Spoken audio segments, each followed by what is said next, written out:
प्यारे बच्चों, एक बार फिर से स्वागत है आपका आपके अपने YouTube channel unique academic institute में। मैं राहुल चौधरी हमेशा की तरह एक बार फिर से आपके साथ हूं और आज हम लोग फिर से चर्चा करने वाले हैं बिहार बोर्ड कक्षा 12वीं से इंग्लिश की जो आपकी पुस्तक है रेनबो सेकेंड, उसके प्रोज सेक्शन से 9वां लेसन हम लोग पढ़ रहे हैं। पिछले वीडियोज़ में हम लोगों ने जो टाइटल्ड है द अर्थ के नाम से, उसके 23 पैराग्राफ्स पढ़े थे।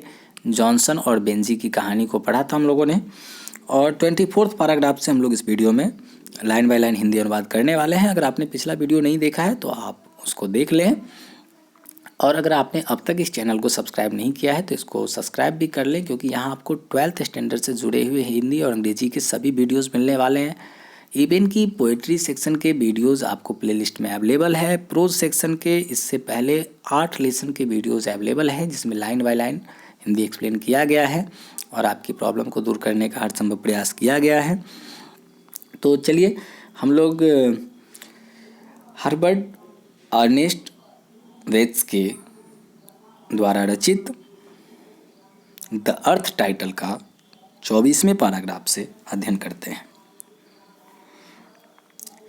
There was only one difference between Benji's hens and his parents' land. Benji की मुर्गी और उसके माता पिता की भूमि, ये दोनों के लिए बहुत ही कीमती है। बेंजी के लिए जितना प्यारा हेन है उतना ही प्यारा उसके माता पिता के लिए लैंड है, लेकिन दोनों की जो संपत्ति है इसमें थोड़ा सा अंतर है। अब वो अंतर क्या है? The hens belongs to Benji, मुर्गियाँ बेंजी की थी। The land had never belong to his parents, लेकिन ज़मीन उसके माता पिता की थी ही नहीं।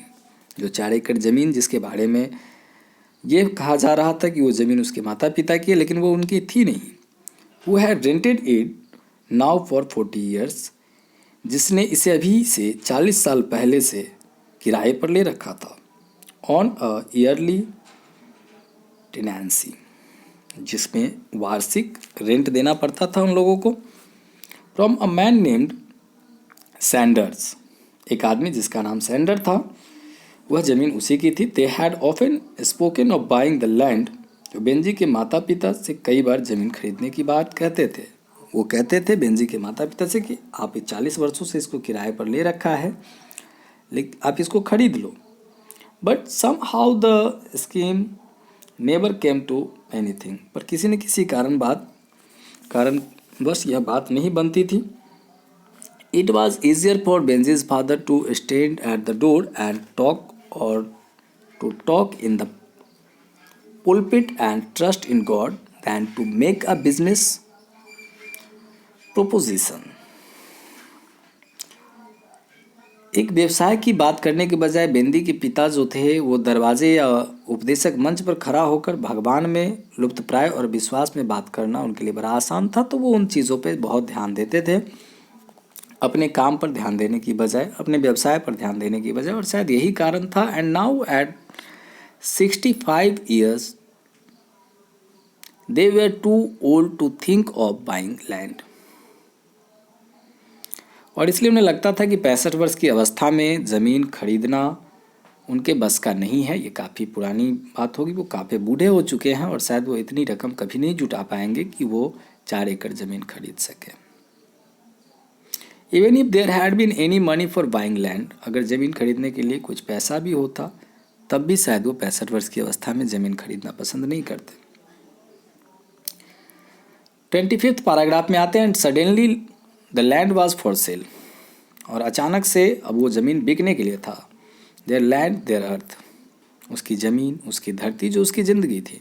It's was all they had, जो सब कुछ उसका था पिछले 40 वर्षों से। देन टाइम वाज स्प्रेडिंग, शहर फैल रहा था। The man named Sanders said, वह आदमी जिसका नाम सैंडर्स था उसने कहा, and everywhere people wanted land for building, हर तरफ लोग घर के लिए ज़मीन चाहते हैं। Either he must sell the land for building or he must sell the land to them, अब उसे वह ज़मीन बेचनी है, या तो वह ज़मीन घर बनाने के लिए बेच दे, या वो अवश्य ही ज़मीन उसे बेच दे, यानी कि वो बेंजी के हाथों बेच दे, बेंजी के फादर के हाथों यानी जॉनसन के हाथों बेच दे, या फिर वो ज़मीन किसी दूसरे व्यक्ति को बेच दे जो वहाँ पर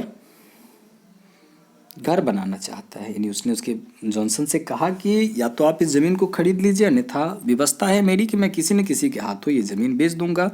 हो सकता है वो मैं बिल्डर्स के हाथों बेच दूं। 26 पैराग्राफ में आते, they felt lost and distracted. अब बेंजी के माता पिता खुद को लूटा हुआ महसूस करने लगे। They had lived a vague, वे अनिश्चितता में जीने लगे थे। Trusting life without system with a simple minded son to ray. एक सीधे साधे बेटे के पालने के बोझा के साथ बिना कोई व्यवसाय की जिंदगी पे विश्वास करने लगे थे। With an infinite faith in God but with little or no faith in fertilizers। भगवान में तो उनका अटूट विश्वास था, लेकिन उर्वरकों में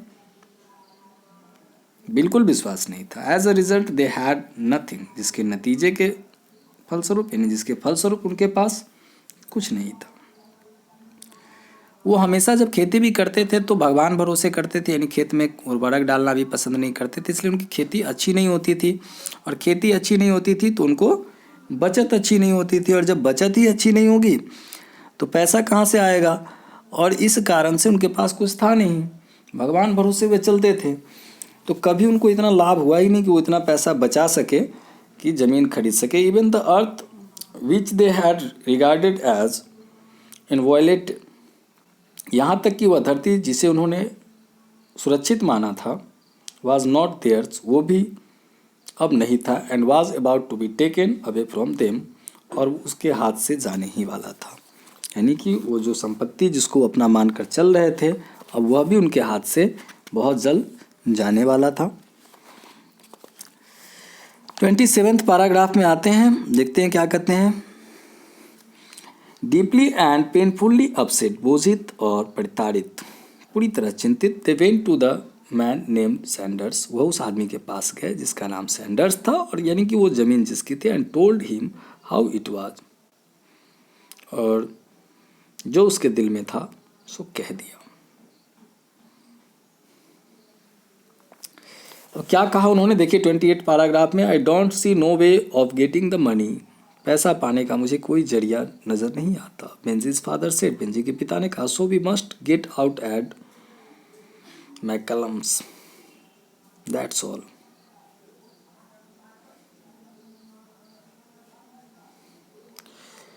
तो उन्होंने कहा कि मेरे पास तो पैसा है नहीं कि मैं ये ज़मीन खरीद सकूं, इसलिए हम लोग यहाँ से बाहर निकल जाएंगे मिकलैम्स के दिन। और मिकलैम्स क्या होता है, तो मिकाइल अलैहिस्सलाम जो वहाँ के एक धार्मिक व्यक्ति रहे हैं,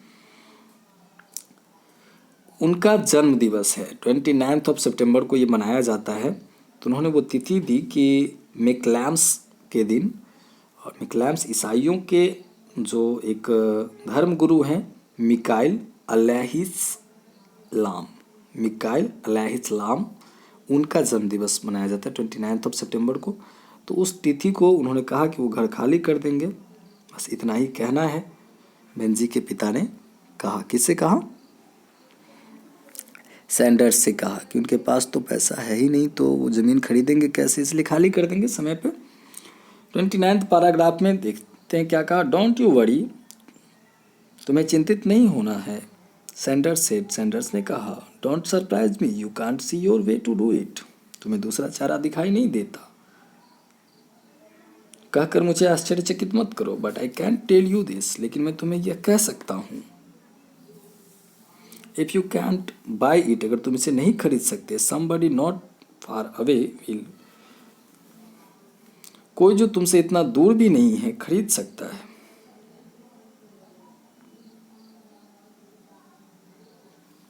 कहा, सैंडर्स ने उनसे क्या कहा कि तुम्हें दुख नहीं होता है।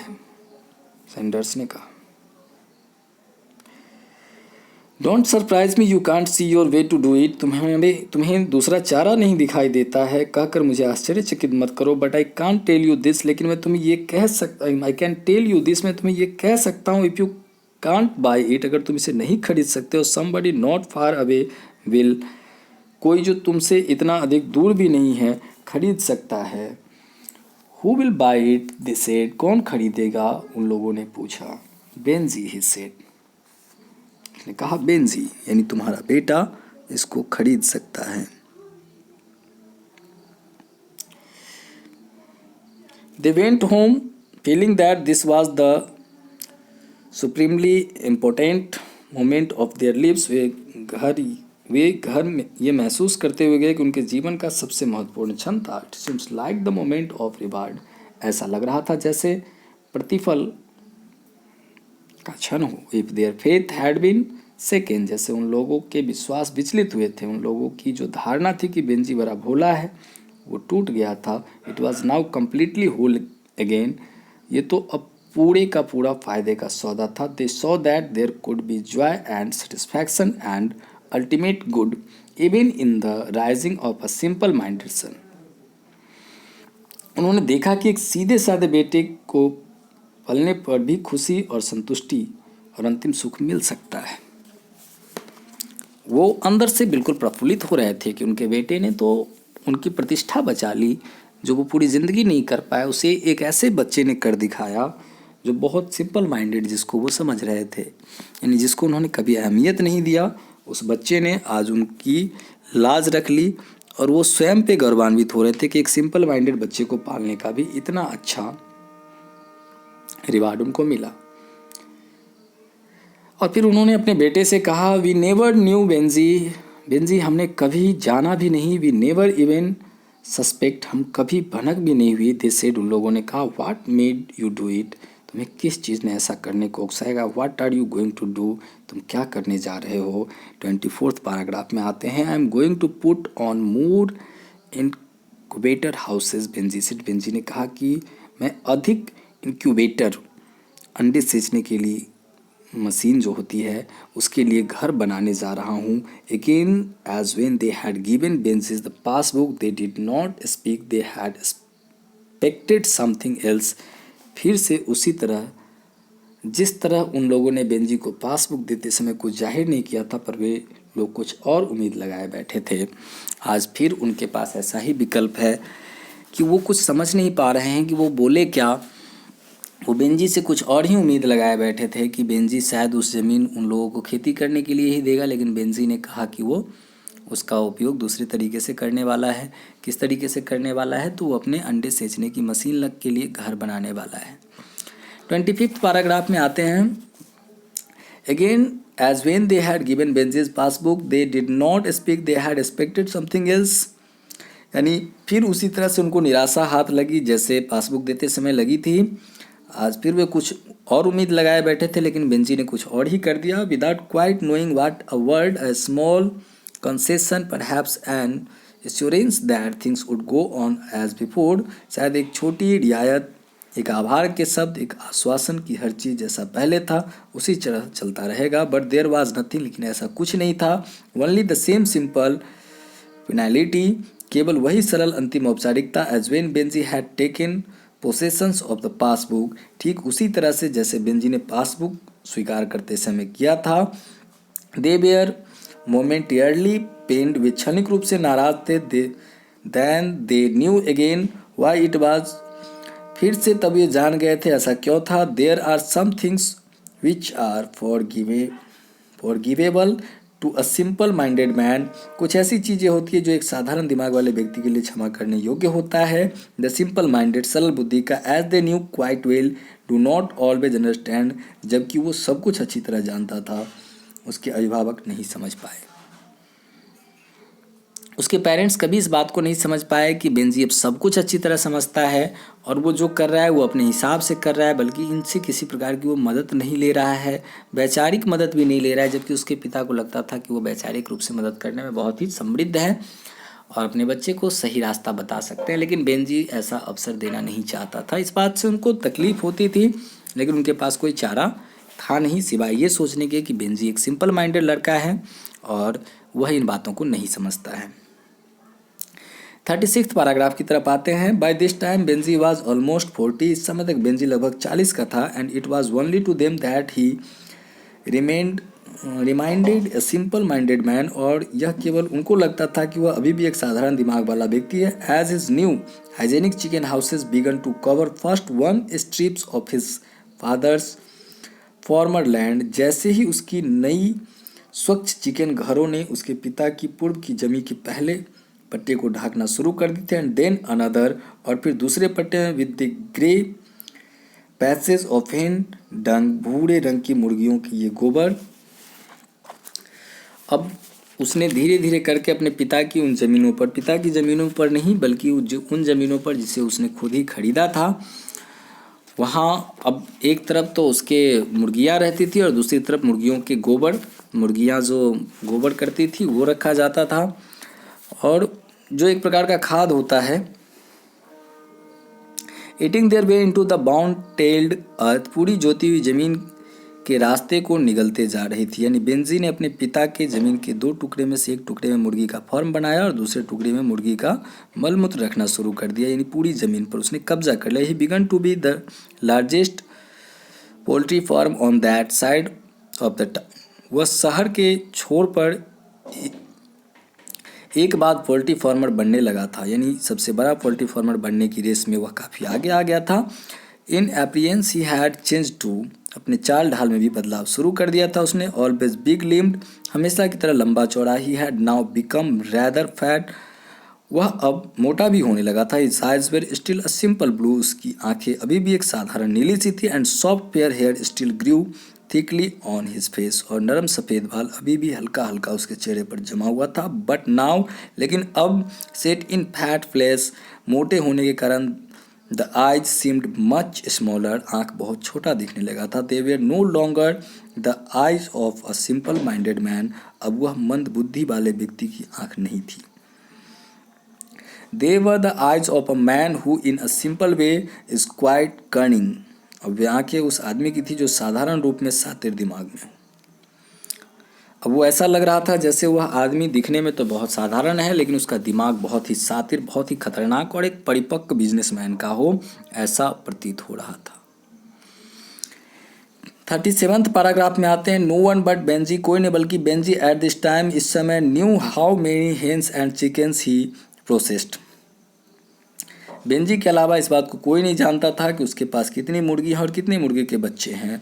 No one knew how many eggs the collecting system lorries fetched from him every week, कोई नहीं जानता था कि सामूहिक प्रणाली वाली लॉरी हर सप्ताह उससे कितने अंडे उठाती है. No one knew the amount of his passbook, कोई भी यह नहीं जानता था कि उसकी पासबुक में कितनी राशि है. It was possible to view his progress only by the new chicken houses covering his father's former land. सिर्फ उसने जो नए मकान बनाए थे अपनी मुर्गियों के लिए अपने पिता के पूर्व की ज़मीन पर, सिर्फ उसी को देख करके यह अंदाज़ा लगाया जा सकता था कि उसने कितनी तेज़ी से और कितना अधिक प्रगति कर लिया है. And by the fact that he now employed people to help him, और अब समय ऐसा आ गया था कि उसे अपनी मदद के लिए किसी व्यक्ति की ज़रूरत थी जिसको वो अपने यहाँ एम्प्लॉय के रूप में रख सके. 38th पैराग्राफ में आते हैं. One of this people was a girl named Florence, और उसने जिन लोगों को अपने यहाँ नौकरी पर रखा उसमें से एक लड़की थी जिसका नाम फ्लोरेंस था. She had tackle heavy legs, उसके मोटे घनिष्ठ पैर थे, एंड लूज लिप्स, और चंचल ओठ थी, एंड अनरिफ्लेक्टिव ग्रे आइज, और भूरी रंग की आंखें थी. That matched Benjy's in their apparent simplicity, जो बेंजी के ऊपरी भोलेपन से मेल खाती थी. When the Florence bent down to clean the chicken house, और जब फ्लोरेंस चिकन वाले घर को साफ करने के लिए नीचे झुकी, which we are realized up of the ground, जो जमीन से ऊंची थी, Benji could see a gap of where flesh above her grey stockings.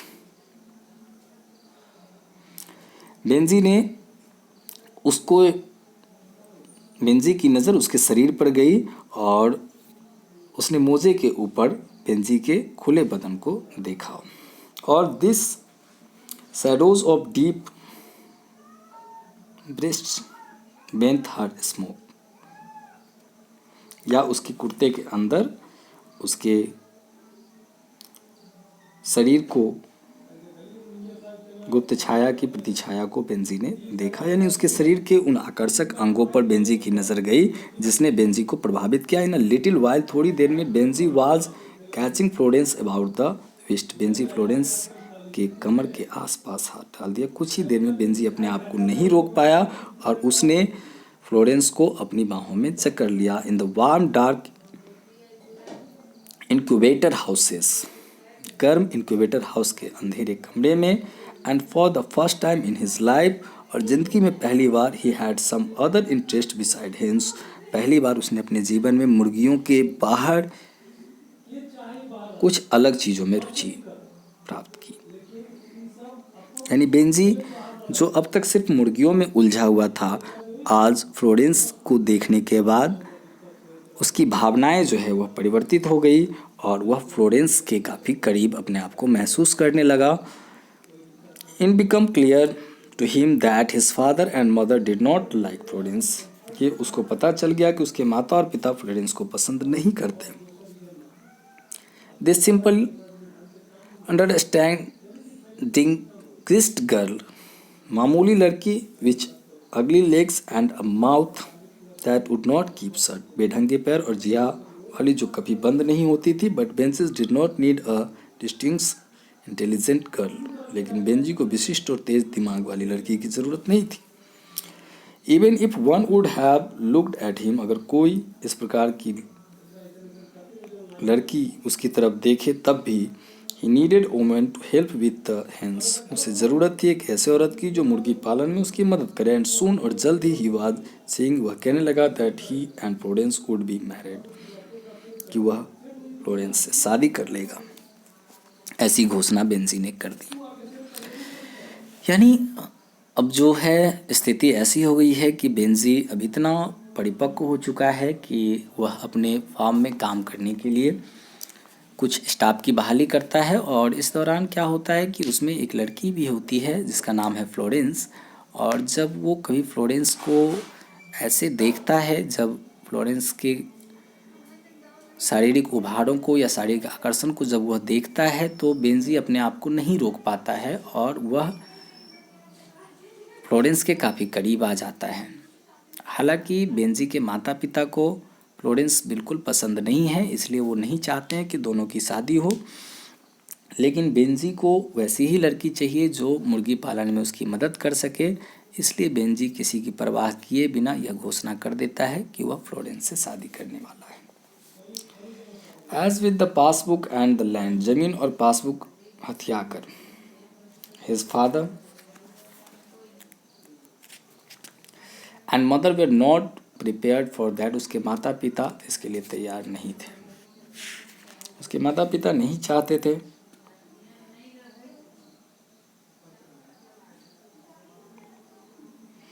कि बेंजी फ्लोरेंस से शादी करे।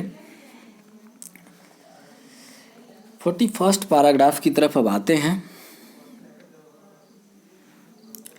Married, aren't you all right as you are, पहले की तरह तुम होश में नहीं हो क्या? Don't you want time to consider it, तुम सोचने के लिए समय भी नहीं देना चाहते हो? Where are you going to live, तुम रहने के लिए कहाँ जा रहे हो? माता पिता ने उससे कहा कि तुम सोचने के लिए समय भी नहीं देना चाहते, तुम रहने के लिए कहाँ जा रहे हो? और शादी, क्या तुम पहले की तरह होश में नहीं हो? हेयर, बेंजी से, बेंजी ने कहा, यहीं। 43 पैराग्राफ में आते हैं। एंड द एटम, और उसी बसंत में, at the end of his 14th year, अपनी 40 वर्ष की आयु के अंत में, Benji moved into the house with Florence as his wife, Benji ने फ्लोरेंस को अपनी पत्नी के रूप में साथ लेकर घर में दाखिल हुआ। यानी 40वें जीवन के पड़ाव में बेंजी ने फ्लोरेंस से शादी कर ली। Well, want the front bedroom, Benjy said, हम लोगों को सामने वाला बेडरूम चाहिए, बेंजी ने कहा। All their lives his father and mother had slipped in the front bedroom, सारी जिंदगी उसके माता और पिता सामने वाले कमरे में सोए थे। Now they vacated it and moved into the back, अब उन लोगों ने इसे खाली कर दिया और पीछे कमरे में चले गए। The removal hurt them deeply, यह निष्कासन उन्हें काफ़ी चोट पहुंचाता है। इस निष्कासन से उन्हें काफ़ी गहरा आघात हुआ। But because it was not Benjy's house, लेकिन चूंकि अब ये बेंजी का घर था, बिकॉज बेंजी आस्क्ड इट, और बेंजी ने इसे मांग लिया, दे मूव्ड विदाउट प्रोटेस्ट, वे बिना किसी विरोध के हट गए, adding a little more to the long chronicle और सेक्रीफाइस, बलिदान के लंबे इतिहास में थोड़ा और इजाफा करते हुए। For giving Benji, because the simple minded, सरल बुद्धि का होने के कारण बेंजी को माफ़ करते हुए, can not be expected to understand, समझने की उम्मीद नहीं की जा सकती, यह सोचते हुए वो लोग पीछे हट गए। 46 पैराग्राफ की तरफ आते हैं। But the problem of the girl was different, लेकिन लड़की की समस्या अलग थी। It seem to them that the girl was about to take Benjy's away from them, ऐसा लगता था कि लड़की बेंजी को उनसे दूर ले जा रही थी। The air in the house become charge deeply with the antagonism, घर में अब वो आबो हवा नहीं रही जो पहले थी। अब मनमुटाव की गंध उस घर में गहराने लगी थी। The house itself invisibly but clearly divided, घर जो दिखाई नहीं देता था लेकिन स्पष्ट रूप से दो भागों में बट चुका था। एक भाग उसके माता पिता के हिस्से में था और दूसरा भाग बेंजी और उसकी वाइफ फ्लोरेंस के हिस्से में था। And then presently it become divided in actually, और अब जाके हकीकत में विभाजित हो गया। Up to the time the 4 people had eaten together, उस समय तक 4 लोग एक साथ खाते थे। Suddenly Benjy's mother did not like the way Florence sawed the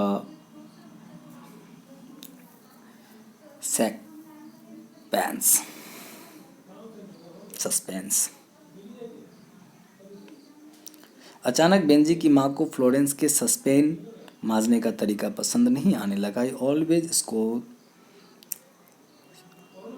score than with soda's always been good enough for me and always will, मैं हमेशा सोडे से अच्छे से सस्पेन को चमकाती हूँ और सोडा हमेशा हमारे लिए बेहतर रहेगा और बेहतर था। यानी कि अब बेंजी की माँ को अपने बहू के व्यवहार से तकलीफ़ होने लगी। उसके बर्तन मांजने का तरीका भी उनको पसंद नहीं आता था और इसलिए उन्होंने विरोध जताना शुरू कर दिया। When Benji heard of the quarrel, जब बेंजी ने झगड़े के बारे में सुना, he had a very simple solution, उसके पास बहुत आसान हल था। दैट सेटल्स इट, जो इसे सुलझा देता। ही सेड, उसने कहा, now you eat in the kitchen, अब तुम लोग रसोई घर में खाओ, and will eat in the other room, और हम लोग दूसरे घर में खाएंगे। यानी अब हम लोग खाना अलग अलग पकाएंगे, अलग अलग खाएंगे, और झगड़े का सॉल्यूशन हो गया। 48 पैराग्राफ में आते हैं। And throughout that winter, और उस ठंड भरी Benjy's and his wife lived in one part of the house, Benjy और उसकी पत्नी घर के एक भाग में रहती थी, and his father and mother in the other, और उसके माता पिता दूसरे भाग में। टू द ओल्ड पीपल, बूढ़े लोगों के लिए, the days began now to seem very long, जो दिन अब शुरू होती बड़ी लंबी लगती थी। And as they looked out on the land, और वे दोनों जैसे ही ज़मीन पर निगाह डालते, they could see the reason, उन लोगों के कारण का पता चल जाता। Where there had once been brown bare earth, जहाँ कभी खाली बूढ़ी जमीन थी। Rows of winter beans, pieces of wheat, ठंडी में उगने वाली फलों की कतारें, गेहूं के निशान होते थे। There were now only Benjy's chicken houses, वहाँ पर सिर्फ अब बेंजी का चिकन हाउस था। The earth was still there, जमीन अभी भी वहीं पर था। But the purpose of it no longer concern them, लेकिन इसका उद्देश्य अब उन्हें चिंतित नहीं करता था। द प्लाउ, हल, द मेयर, घोड़ी, द कार्ट, बैलगाड़ी, एंड देयर फ्यू टूल्स, और उनके कुछ औजार, stood about in the yard, आंगन में पड़ा था। But now it was truer than, even that without the earth they were useless, वो सारी चीज़ें पड़ी थी, लेकिन अब यह प्रतीत होता था कि बिना ज़मीन के उन चीज़ों का कोई महत्व नहीं है, वो सब बेकार हो चुके हैं। 49 पैराग्राफ की तरफ आते हैं।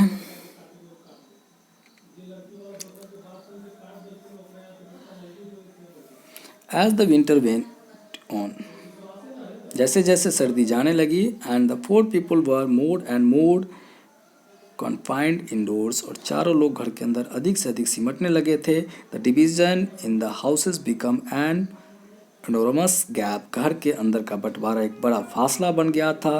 The 2 women passed each other on stairs with the glance of antagonism. दोनों महिलाएं सीढ़ियों पर गुजरते समय एक दूसरे को प्रतिद्वंदी की तरह घूरती थी। नॉट स्पीकिंग, बात नहीं करती। व्हेन बेंजीज फादर, जब बेंजी के पिता वॉकड आउट, बाहर जाया करते, टू प्रीच, पूजा करने के लिए।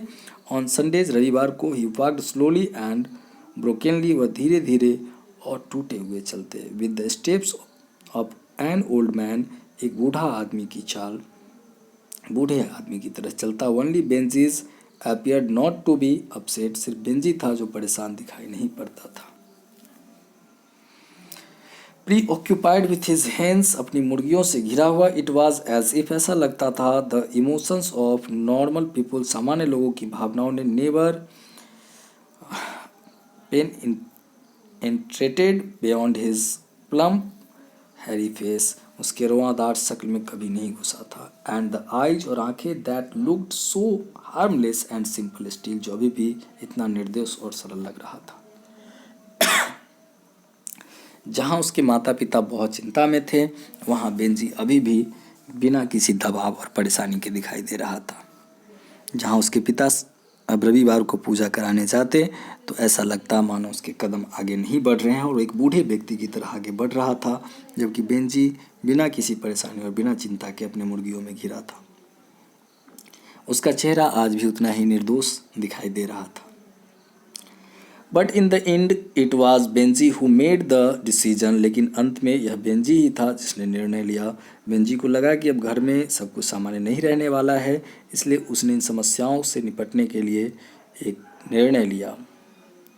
मम एंड डैड, ही सेड, उसने कहा, मम्मी और पापा, पिताजी और माँ। इट वुड बी बेटर, ये बहुत अच्छा होगा। If you went somewhere else to live, अगर आप कहीं और रहने चले जाएं। बेंजी, दे सेड, बेंजी, उन लोगों ने कहा। लॉट बेटर, ही सेड, बहुत ही अच्छा होगा। This is our house now, अब ये हमारा घर है। वी वांट इट, हम लोगों को ये चाहिए। अबाउट द हाउस, मैंने घर खरीदा है। And I want it now, और अब ये मुझे चाहिए।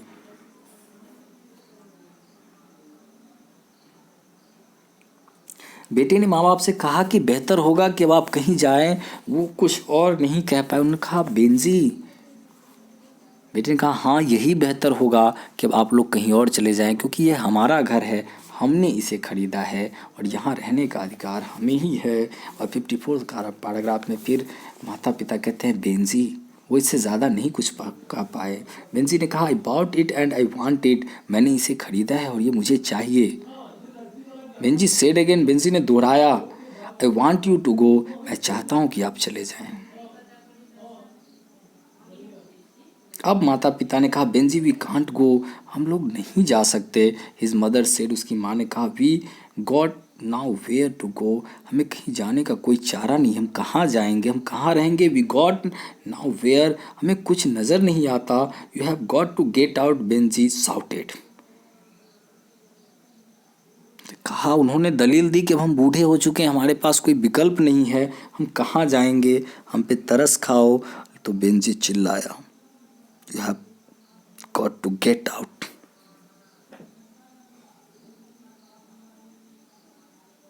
You have got to get out, Benji shouted। Benji ने कहा कि आपको जाना ही होगा, आपको निकलना ही होगा। बेंजी चिल्लाया। As he shouted, they realized, जैसे ही वह चिल्लाया उन लोगों को पता चल गया, more fully than at any time in their lives, अपने जीवन में किसी भी समय से अधिक बलपूर्वक, the Benjy's was really not right in his head, कि बेंजी दिमाग से ठीक नहीं था। His simple blue eyes were shot suddenly with a wild expression of intense anger, उसकी साधारण नीली आंखें अचानक भयानक क्रोध के अभिव्यक्ति में पागलपंती के साथ झगमगाने लगी। यानी उसकी जो साधारण सी आंखें थी आज बड़ी ही विचित्र जान पड़ती थी, बड़ी ही डरावनी प्रतीत होने लगी माता पिता को। वो समझ गए। They not only knew that Benji was a simple-minded man who was not fully responsible for his action, वे न केवल यह जानते थे कि बेंजी एक साधारण बुद्धि का व्यक्ति था जो अपने कार्यों के लिए पूरी तरह उत्तरदायी नहीं था, but for the first time struck by this wild eyed burst of anger, पहली बार इस भयंकर आंखों में क्रोध की विस्फोट ज्वाला उन्होंने देखी थी जो भड़क रही थी। दे वर फ्राइटेंड टू बेंजीज टू, बेंजी से डरे हुए भी थे। उन्हें लगा कि बेंजी अब कुछ और भयानक कदम उठा सकता है, इसलिए वो बहुत ज़्यादा घबराए हुए और डरे हुए थे। ऑल राइट दे सेड, और उन्होंने बेहतर समझा कि यही कह दे ऑल राइट, कहा ठीक है, we will find some way to go, हम लोग जाने के लिए कोई रास्ता ढूंढ लेंगे। इट वॉज लिटिल मोर, ये कुछ अधिक था, देन अ वीक लेटर, एक हफ्ते बाद, when Benjy drove his mother and father down into the town, जब बेंजी अपने माता पिता को शहर में लेकर आया। He now had a small Ford van, उसके पास अब एक छोटी सी फोर्ड वैन थी। And as he drove the van, और जैसे ही वह गाड़ी चलना आरंभ किया, with his mother and father, अपने माता पिता के साथ ऑन द ड्राइविंग सीट पर, he showed no sign of normal emotion.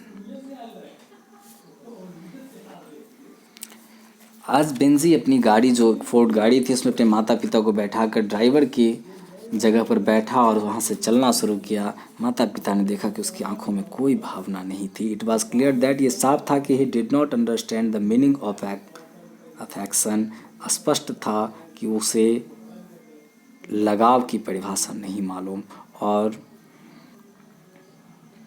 Of विवाइल्डरमेंट और ऑफ डिसअपियर, उसे प्यार या ताज्जुब का निशान का मतलब नहीं समझ में आया था। He felt and spoke and thought only in the simplest terms with the cruel simplicity of child, वो सहज रूप से महसूस करता, बोलता और सोचता एक बच्चे की तरह निष्ठुर सादगी के साथ। You will be better by yourselves in longings, he said, you will be better by yourself, आप लोगों के लिए बेहतर होगा कि लॉज में रहे। उसने कहा आप खुद के साथ अच्छी तरह रह पाएंगे। दे डिड नॉट आंसर, उन लोगों ने जवाब नहीं दिया। They sat with faces made completely mobile by a kind of stupefied resignations very near to grief, एक मुरझाए हुए चेहरे और एक टूटे हुए मन के साथ, परित्याग के दुखों को सहते हुए, वे निश्चल हो चेहरे के साथ उस गाड़ी में बैठ गए। दे लिसेंड साइलेंटली, वे चुपचाप सुनने लगे। And because for 40 years they had believed Benji to be not right in his head, they made allowance for the last time, क्योंकि उसे 40 वर्षों से ये मानते आए थे कि बेंजी अपने दिमाग से सही नहीं है, और उन्होंने आखिरी बार मौका दिया। डाउन इन द टाउन, शहर के अंदर, the car stopped in a street field entirely with houses, पूरी तरह से घरों से भरी सड़क पे कार रुकी। Benji did not get out of the van, Benji गाड़ी से नहीं उतरा। His father's and mother's belongings had already gone on, उसके माता पिता के सामान पहले ही जा चुके थे। And now they lightened empty handed, और अब ये खाली हाथ उतर गए। As they stood on the pavement, Benji spoke a few words to them, जब वे फुटपाथ पर खड़े थे, बेंजी ने उनसे कुछ बात की। लुक्ड एट देम, उनकी तरफ देखा।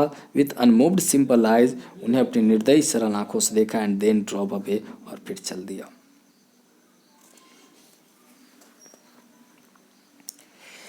64th पैराग्राफ में आते हैं। 2 पैराग्राफ बचा हुआ है। When the van had gone, they stood alone on the pavement, जब गाड़ी निकल चुकी थी, वो तन्हा पगडंडी पर खड़े रहे। Looking at the ground, जमीन को देखते रहे। They stood as if they had alighted in a strange place, वे ऐसे खड़े थे जैसे मानो उसे अनजान जगह पर उतार दिया गया हो। They not sure of themselves, वे खुद पे यकीन नहीं था। And did not know what to do, और वो ये भी नहीं जानते थे कि क्या करना है। Once they had had the earth, कभी उनके पास ज़मीन हुआ करती थी। Now it was not possible to tell, अब ये कहना भी संभव नहीं था। From their downcast and silent faces, उसके उदास और उतरे हुए चेहरे से, whether they all together realized that it too had gone, कि वे एक साथ समझ पाए कि वे ज़मीन भी हाथ से निकल गया। प्यारे बच्चों, ये स्टोरी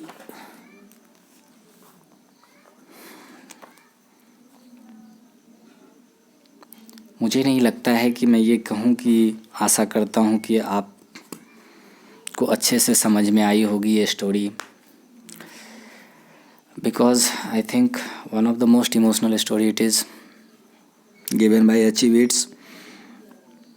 एक माँ बाप जो अपने बच्चे को सिंपल माइंडेड समझता है, इतना सरल समझता है, और उसकी चिंता में उसे डॉक्टर के पास लेकर जाता है कि इसका दिमाग थोड़ा विकसित हो, उसके व्यवसाय की सोचता है, उसे व्यवसाय करना सिखाता है, उसके लिए पैसे की बचत करता है।